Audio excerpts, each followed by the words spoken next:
बच्चों के लिए जरूरी कमाई। अरु पेशे से बैंकर थी और उसे अपने करियर से बहुत प्यार था। अरु, कल तुम कब आई? अरे 12 बज गए थे। सारे कैश गिनना, डिपॉजिट करना, वक्त का तो पता ही नहीं चला। आपने खाना तो खा लिया था ना? हाँ, मैंने तो खाना खा लिया, लेकिन तुम्हारे बेटे ने नहीं खाया। अरे कैसी बात कर रहे हो? 1 साल के बच्चे को क्या पता, क्यों नहीं खिलाया उसे? अरु जैसे ही अपने 1 साल के बेटे के पास जाती है, वो खुशी से माँ को चिपक जाता है।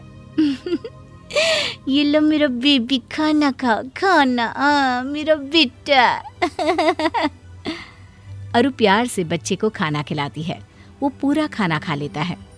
अरु, उसे तुम्हारी जरूरत है, तुम उसे वक्त क्यों नहीं देती हो? अरे दे तो रही हूँ ना, और इससे ज्यादा कैसे वक्त दूं?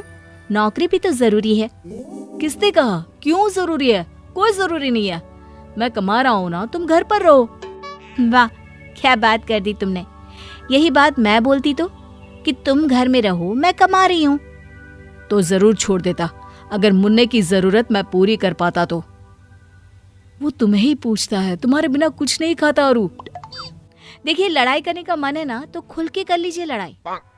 खैर, बात आई गई हो जाती है। एक दिन बैंक में आरू काम कर रही थी कि नौकरानी का फोन आता है। देवी जी, वो बाबा आज। लेकिन अरु उसकी बात सुने बिना ही जोर से चिल्लाती है, ऑफिस में काम करूं या तुम्हारा बाबा पुराण सुनूं? 15,000 देती हूँ मैं तुम्हें, पता है ना? वो भी कोई काम नहीं है, सिर्फ एक बच्चे को देखना होता है जो ज्यादातर सोता ही रहता है। अब वो भी नहीं हो रहा है तो बता दो, मैं किसी और को देख लेती हूँ। नौकरानी डर जाती है। नहीं मैम साहब, सब ठीक है। वो फोन रख देती है। देर शाम जब अरु घर पहुंचती है तो वहां ताला होता है। अरे ये कहाँ गए? लगता है मुन्ने को आइसक्रीम खिलाने ले गए होंगे। एक काम करती हूँ, यहाँ गार्डन में ही बैठ जाती हूँ। अरु वहीं बैठकर अपना लैपटॉप खोल लेती है, लेकिन देर तक काम करने के बाद भी घर में कोई नहीं आता। वो पति को फोन करती है। क्या है यार, कहाँ हो? मजे करने जा रहे हो बच्चे के साथ तो ठीक है, लेकिन बता कर तो जाओ। आ गई तुम? डोरमेट के नीचे घर की चाबी है, खाना बना है, खाकर सो जाना। तुम्हें तो कोई टेंशन है ही नहीं ना बच्चे की। फिर शुरू मत हो जाना, नींद आ रही है, कल सुबह जाना है फिर। अरु खाना खाकर सो जाती है। अगली सुबह वो वक्त से तैयार होकर ऑफिस चली जाती है, लेकिन अगली शाम जब फिर उसे घर कोई नहीं मिलता तो वो पति को फोन करती है। अरे यार, कहाँ चले गए तुम? बता कर तो जाया करो। अच्छा, बड़ी जल्दी याद आ गई हमारी। मुन्ना परसों गिर गया था, उसे चोट लग गई थी, मैं अस्पताल में हूँ। क्या बात कर रहे हो? कहाँ है वो नौकरानी? रुको, मैं बात करती हूँ उससे। उसने मुझे बताना भी जरूरी नहीं समझा? उसने तुम्हें बताया था, लेकिन तुमने उसे बात सुने बिना ही डरा दिया था कि तुम उसे निकाल दोगी। वो डर के मारे तुमसे कुछ बोल ही नहीं पाई। अरु परेशान हो जाती है। वो अस्पताल जाती है और बच्चे का ख्याल रखती है। ये तो चमत्कार हो गया, आपका बच्चा रिकवर नहीं कर रहा था 2 दिनों से, अब देखिए कैसे फटाफट ठीक हो गया। इसे कहते हैं माँ का प्यार। खैर, कुछ साल बीतते हैं। मुन्ना थोड़ा बड़ा होता है। एक दिन, अरे खाना क्यों नहीं खाया? गलत बात है ना, खाना खाया करो बेटा, नहीं तो पतले हो जाओगे। नहीं माँ, मैंने खाना खा लिया, वो भी ढेर सारा। अरु को विश्वास नहीं होता। खाना खा लिया? अरे कहाँ, कैसे खाया? वो पास वाली आंटी के घर में, मैं दोस्तों के साथ खेल रहा था तो पता नहीं, मैंने वहीं पे खाना खा लिया। हाँ सच्ची ना? अच्छा, मैं आंटी को फोन करके पूछती हूँ। अरु पड़ोसन को फोन करती है। भाभी जी, वो मुन्ना बोल रहा है कि आपके घर खाना खा लिया था, सही है क्या? हाँ जी भाभी जी, उसने तो 3 रोटी खाई। बोल रहा था आंटी गरम रोटियां कितनी अच्छी लगती है, मेरी मम्मी तो सुबह ही बना देती है रात का खाना। भाभी जी, बच्चों को ताज़ा ताज़ा बनाकर खिलाया करिए ना। देखिए, मैं तो अपने हाथ से खिलाती हूँ। एक मिनट भाभी जी, मैंने राय नहीं मांगी आपसे, बस ये पूछा कि मेरे बेटे ने खाना खाया था या नहीं, भाषण देने को नहीं कहा था। अगले रोज मुन्ना फिर दोस्त के घर चला जाता है। आंटी, कल जैसी रोटी खिलाओ ना। पड़ोसन दिल की बहुत अच्छी होती है। वो अपने पति से कहती है, अरे देखो ना, बेचारा बच्चा सारा दिन नौकरानी पालती है। जब मूड होता है तो खाना देती है, नहीं तो बस। माँ के आने के वक्त ही सारा प्यार इस पर लुटाती है। ठंडा खाना, कपड़े भी पता नहीं कैसे पहनाती है। माँ नौकरी करती है तो बेचारा सारा दिन इधर उधर घूमता रहता है। अरे कोई बात नहीं ना, तुम कुछ खाने को दे दो।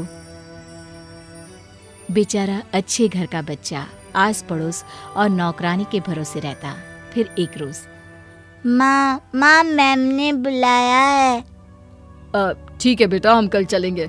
मैं भी ऑफिस से छुट्टी ले लेता हूँ, क्योंकि तुम्हारी मम्मी को तो काम से जाना होगा, है ना, वो भी ज़रूरी। हाँ कल एक्चुअली ना मीटिंग है, मैंने ही रखी है, तो मेरे लिए तो मुश्किल हो जाएगा। मैं लेट हो जाऊंगी तो तुम चले जाना ना, एक ही तो बात है, तुम जाओ या मैं। देखो, मेरे ऑफिस में भी बायर्स आने वाले हैं, लेकिन कोई बात नहीं, मैं 1 घंटे का एक्सक्यूज कर सकता हूँ।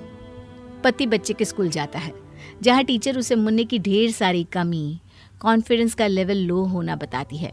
पति घर आकर अरु को बताता है, अरे यार ये स्कूल वाले भी ना बस बच्चों के पीछे पड़े रहते हैं, इग्नोर यार। लेकिन ऐसा होता नहीं। अब पड़ोसन का प्यार मुन्ने को भाने लगता है और अरु अपने बच्चे से दूर होने लगती है।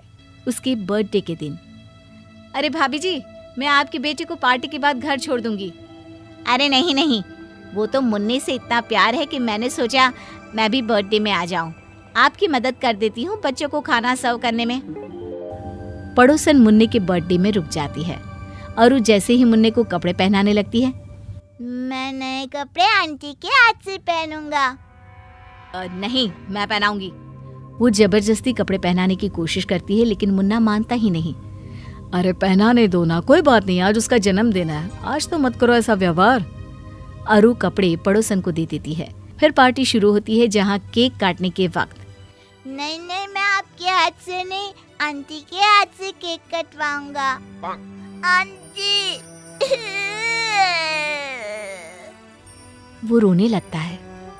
अरु इस बार पति का चेहरा देखती है और पड़ोसन को चाकू देकर सामने खड़ी हो जाती है। केक पड़ोसन कटवाती है कि तभी वहां पति के ऑफिस से उसका दोस्त आता है। वो पड़ोसन को ही माँ समझ लेता है। नमस्ते भाभी जी, बच्चे का जन्मदिन मुबारक हो, ये लीजिए छोटा सा तोहफा। अरे नहीं, गलती हो रही है आप लोगों की, भाभी जी मैं हूँ, ये नहीं। लेकिन वो देखते हैं कि मुन्ना उसी से चिपका खड़ा होता है। अरु समझ जाती है कि गलती कहाँ हुई है। फिर अगले दिन, अरे अरु, तुम घर पर, ऑफिस नहीं गई? मुन्ने का टिफिन तैयार कर रही हूँ। उसे स्कूल आज से ही मैं ही छोड़ने और लेने जाऊंगी। आप बस को मना कर देना। और ऑफिस? जाऊंगी ना, लेकिन वक्त से आऊंगी भी और वक्त से जाऊंगी भी। नौकरी करना मेरा फैसला है और मुन्ना मेरी जिम्मेदारी। दोनों का तालमेल अब मेरी टेंशन। चलो ये लो अपना टिफिन।